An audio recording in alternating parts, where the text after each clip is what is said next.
I'm going to read you the dedication. I didn't know Ginnie Dare was children. Well, middle grades. This book is mostly for my daughter. I read a lot of science fiction. Aww. I read a lot of science fiction when I was her age. Scratch that. I read everything I could lay my hands on when I was her age. As a result, I wanted to write something that she could enjoy. Were it not for my children, the words I write would likely always walk a darker path. This is also for my wife, who puts up with my artistic temperament on a daily basis. She encourages, cajoles, and pushes me on a daily basis to pay attention to the muse and to write even when that muse is silent. Chapter 1. Ginnie called up her workload for the day. They were due to enter the Scalesley system today, and she looked forward to making landfall. Granted, that wasn't going to happen for at least 2 full days after leaving warp space, but it gave her something to think about other than the sameness of shipboard duty. She grimaced when she saw the homework Brad, the ship's AI, had supplied her. It was the standard fare, so she couldn't blame him. In fact, after looking more closely, she saw he had thrown a surprise at her. A square grid of symbols faced her when she opened the document. She recognized the symbols as those of the natives of Eshu, the planet on which they were due to land. Meeting with them wasn't on the agenda so far as she knew. At last report, the colonists there had little interaction with them. Thanks more to the natives than any reluctance on the humans' part. Still, Ginnie had been studying up on their language, and she wanted to at least be able to recognize it. This was more than simply an exercise in symbol recognition. If she knew her tutor, there were at least 3 layers to this particular bit of encryption. Thanks, Brad. I'll have to work on that later, dear. She slid the file across the screen with a glance and put it in her dessert folder. Knowing it was there would make the business of work easier to complete. My pleasure, Ginnie. Brad's warm, rich baritone was pleasant. She imagined him as an imposing figure in a floor-length black robe, tonsure and all, like those monks in her ancient history flicks. When she managed to remember he was nothing more than glorified holographic storage, she came away disappointed. Bring up the latest network traffic for me. Her screen filled with a different sort of puzzle. The lines, squiggles, and characters showed her the communications grid for the ship, the local sector of space they occupied, and any inter-sector communications. Right now, only intra-ship communications displayed for her. If she watched it closely every 5 minutes, she knew she'd see a squirt of data directed back to the nearest communications hub. That would be it until they made exit into real space. Her brain went on autopilot as she checked ship's logs. That and other reports told her what had been happening since she left the station that night. The great thing about a ship as small as theirs was they simply didn't need around-the-clock crew for all duty stations. When she graduated the academy and got stationed on a military cruiser, then things would be a bit different. For now, as the sole communications officer for her family's one-ship operation, it was just her and Brad. The bulkhead door leading from crew quarters slid open. The pungent smell of black tea spiced with cinnamon and cardamom meant her dad was on deck.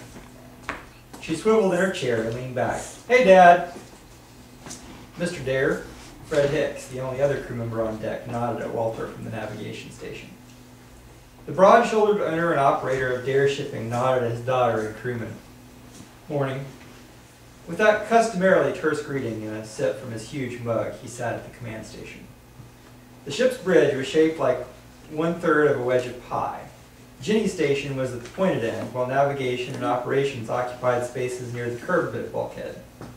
They were separated by a third space that could be used by any crew member who wanted to sit on deck. One could sit nearly anywhere on board to perform their duties, but tradition was important, at least to her dad. His background in the Sector Defense Force influenced the way he ran the ship, even though they weren't military.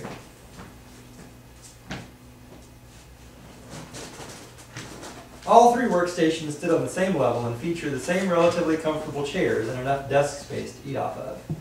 A view plate stretching a meter on the diagonal served as a focal point of each workspace. A similar plate spread out in front of her on the desk's surface, now showing a collection of pictures and silent videos she had taken in her travels. She had logged more time and space than anyone she knew her age, but the Helena was her home. Ginnie returned her attention to the view plate ahead and brought up a series of windows with flicks of her fingers and eyes. Satisfied everything was as it should be, she returned her studies to the foreground and brought Brad's matrix into focus over her lap. Coming out of warp space in 30 minutes, Mr. Dare. The Perry-Gamblin drive is optimal, and engineering reports the main thrusters are ready to bring us in on schedule. Walter looked up from his reports over to the navigator. Thanks, Fred. I want us to be orbiting Eshu in 40 hours, if you can make it happen. A few taps later, and Fred met the company owner's gaze. Aye, sir, we can do it. Murphy says we should be able to make 0.3C. That'll get us there ahead of schedule. Walter cracked a rare smile. Ginnie could hear it in his voice. Excellent. I'm ready to shift this cargo. I think we need some time off. Ginnie swung around in her seat. Really, Dad? You mean it this time? She tried to downplay her excitement. The ship was her home, but she wanted to feel something other than deck plate under her feet. No matter how nice the carpeting in her room was, the surface underneath it was still unyielding. His smile widened as he turned to his daughter, but it looked hollow. Yes, love, I do. The smile faltered. You'll be headed to the academy soon, and we haven't spent nearly enough time together. He stood, a process which didn't increase his height much, and crossed to Fred's side. He clapped the younger man on the shoulder. My crew is beginning to sound like they'd graduated from there. Half of us did, sir, Fred reminded him tersely. But I take your point. As good as our hauls have been, I'm ready to spend a few weeks dirtside. Maybe we can spend a couple of days exploring Eshu? Ginnie tried not to sound desperate. Walter grimaced. It's not exactly a tourist haven. Still, the Changs set a fine table, and the fresh air is fresh air. We'll see. Ginnie turned back to her studies. There was a survey of the planet up on the screen. Dad was right. They limited terraforming on the world since the process was still expensive. There was also the matter of a sentient native population. As a result of the arid conditions and air quality, kept it from being a pleasant stay anywhere outside of the colony's boundaries. She wanted to know more about the natives and see if she could learn anything about their culture. She also wanted to hear their language, since even the best recordings still lacked a certain something only an audiophile and amateur linguist like her could pick up on. A "we'll see" from Dad was almost the same as a no, but she had a few days to work on it. She also couldn't wait to see Adelaide Chang. The two girls were born within a standard month of each other. They'd only met twice, still they were thick as thieves. As thick as you could get from text and audio messaging. The next 20 minutes passed by in a flash. Ginnie had entered and exited warp space through the wormholes created by the Perry-Gamblin drive more times than she could count, each time as exciting as the last. She sort of knew how they worked as much as anyone could without the proper experience and degree. Still, the idea of punching holes in something that wasn't there excited her. The light shows were pretty fantastic, too. All stations secure for re-entry, sir.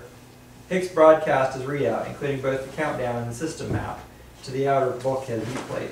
The screen was also available on strategic places around the ship so that everyone could see it. The 28 people on board were all awake and alert for this, regardless of their shift.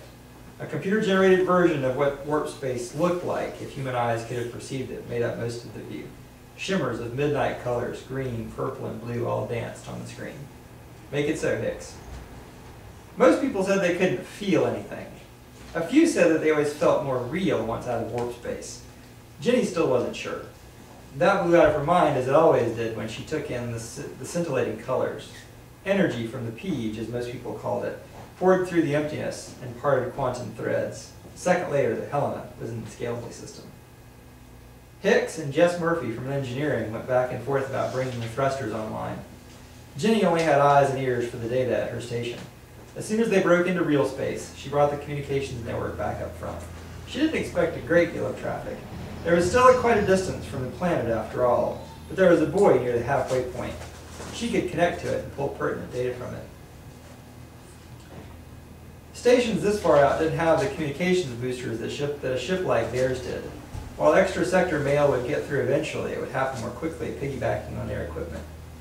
Ginnie didn't read any messages unless they were addressed to her, but as the data streamed by, she noticed a pattern. The latest messages were from a day ago. That didn't strike her as odd until she looked more closely. There weren't many messages, so checking wasn't a hardship. But it looked like the carrier packets had also stopped yesterday. Even if there wasn't any mail traffic per se, there should still be the occasional handshake between planetary systems and the buoy. Each made sure the other was there and functioning as expected. The buoy also relayed data about any unusual objects entering the system. An early warning system for everything from asteroids and comets to unexpected ships had saved more than one colony from unwanted guests. Everything was all right on the buoy side, but no packets came from the planet, and all the queries from the buoy returned unanswered. The sector's defense force would have noticed, but that could take a week or more. "Dad, we have a problem." She heard footsteps and could feel him looming over her shoulder. "What is it?" She gestured at the data. "No word from the colony on Eshu for at least 20 hours. All communications are cut. Diagnostics won't tell me anything significant since all the buoy systems are green. I won't be able to get anything directly from Eshu for at least 8 to 12 hours. There was a little worry in her voice. She was a lifelong spacer, but she was also a 14-year-old girl. Walter picked up on the worry. "It's okay." He looked over his shoulder. "Hicks, I want Murphy to get me another .05 C out of those engines." "Aye, sir." Chapter 2. Tension built over the next 40 hours. Ginnie spent as much time as she could logged onto the network trying to figure out where the glitch was, if there even was one. The longer she worked at it, the more she became convinced that there was simply no one sending. Eventually, Dad sent her to her quarters with a "you need some rest." Never mind that he was just as nervous as she was. The Changs were good friends of his as well, along with the rest of the colonists. She punched up Brad on her room's vid plate. "Hello, Ginnie. Your dad wants you to get some rest." "I know, Brad. I just need someone to talk to." She flopped back on her bunk, thankful that she had her own room. That was something she wouldn't have at the academy. "I understand. I've continued running your diagnostics, and so far they're inconclusive. We should be entering orbit around Eshu within the hour. Engineer Murphy was able to give your dad the speed that he required with little cost to the engine." "Good. Bring up the planet on the vid plate, please." The red and brown ball that was Eshu filled the screen. It was a little like Mars on a much grander scale. The planet contained water, but even that was tinged with a ruddy color by mineral deposits. Ginnie knew that potable water lay under the surface, but along with atmospheric scrubbers that let the colony remain viable. She wasn't entirely sure why they had chosen this planet to settle. The charter included the usual language about mineral resources and mapping the galaxy, but that struck her as thin. "Brad, what do you know about Eshu?" "Well, the natives are similar to arthropods on Earth. The current theory is that they evolved from..." "Scratch that, Brad. I meant more along the lines of why it's being colonized." A document popped up on the screen.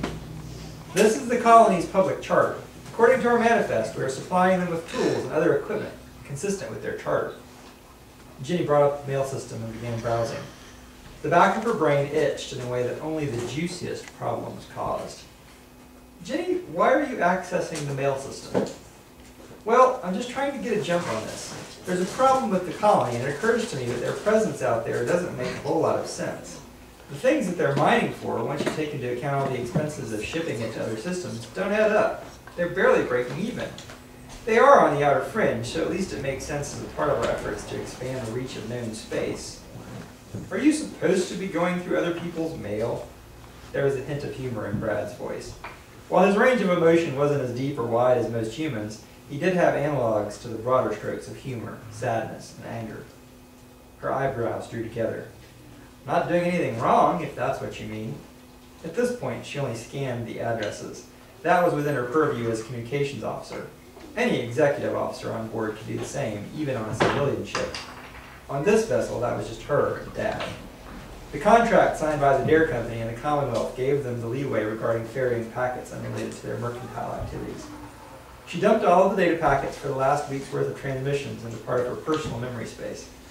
The bots that she programmed started filtering out all the encrypted data. After they had that sorted, they would apply the key and passcode she had been granted. It would dump just the to's and froms into another separate file. She watched a graphical display of the process. An unusual number of messages encrypted on the SDF's eyes-only level began showing up. She didn't know to whom in the chain of command they were going. Even the lowest level military transmissions were encrypted at 2048 bits. Some of these were expected. While every colony she'd ever known of or visited had to send reports on everything from local geology and star charts to pirate activity, a single colony of less than 1,000 people generating this much traffic was a red flag.